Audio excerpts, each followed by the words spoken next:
إذا أردت أن يوفقك الله تعالى لا تظن أن الله سيوفق الكسول، سيوفق الذي لا يعمل.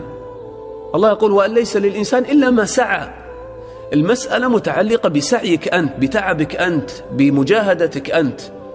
لا تنتظر أن ينزل التوفيق من السماء عليك هكذا وأنت نائم على فراشك، أن تتعلم علما وأنت نائم على فراشك، أن تزداد في الإيمان وتنال درجات الإيمان وأنت نائم على فراشك.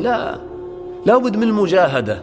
ولهذا كما جاء في الحديث، والأشبه أنه من كلام بعض الصحابة رضي الله عنهم، قال إنما تنزل المعونة من الله بقدر المؤنة. الله تعالى ينزل عليك من المعونة بقدر ما تبذل أنت من المؤنة، بقدر ما تبذل أنت من مجاهدة نفسك. وهذا في كل الخيرات التي ينزلها الله على عبده.